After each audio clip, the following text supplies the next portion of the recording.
Operation కాగారు పేరిట మరి జరుగుతున్నటువంటి మారణ హోమం ఏదైతే ఉందో దాన్ని తక్షణమే నిలిపివేయాలని మావోయిస్టులు అడిగిన దానికి చర్చలకు ప్రభుత్వం కూడా మరి వాళ్ళందరినీ పిలిపించి చర్చ జరపాలని చెప్పి ఇవాళ యావత్ తెలంగాణ ప్రాంతమే కాదు ఇవాళ అన్ని రాష్ట్రాల్లో కూడా పెద్ద ఎత్తున మరి ప్రజాస్వామికవాదులు అన్ని పార్టీలకు సంబంధించినటువంటి పార్టీలు కూడా ఇవాళ పెద్ద ఎత్తున మరి ప్రభుత్వాన్ని డిమాండ్ చేస్తూ ఉన్నాయి.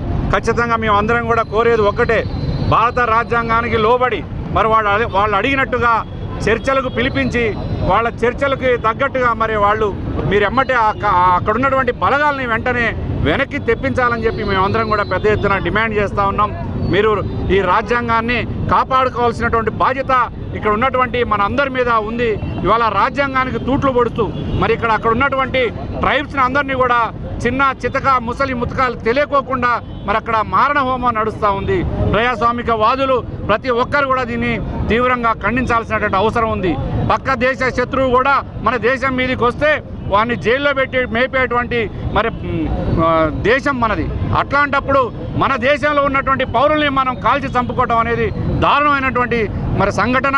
ఒకసారి 20,000 మంది మరి బలగాలను అక్కడికి పంపించి మరి అక్కడ ఉన్నటువంటి మావోయిస్టులందరినీ మట్టు పెట్టాలనుకోవటం కూడా అది దుర్మార్గపు చర్య అని మేము తీవ్రంగా ఖండిస్తూ మొన్న జరిగినటువంటి బహిరంగ సభలో కూడా కేసీఆర్ గారు యావత్ భారతదేశానికి వినిపించే విధంగా మరి ఆ వేదిక మించే చెప్పడం జరిగింది.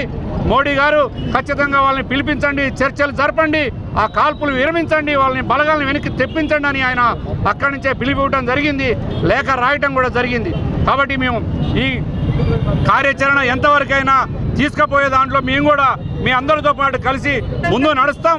ఆ కాల్పుల విరమణ జరిగేంత వరకు కూడా ఈ ఉద్యమాన్ని ఆపొద్దని చెప్పి కూడా అందరికీ తెలియజేస్తూ సెలవు తీసుకున్న. జోహార్, జై తెలంగాణ.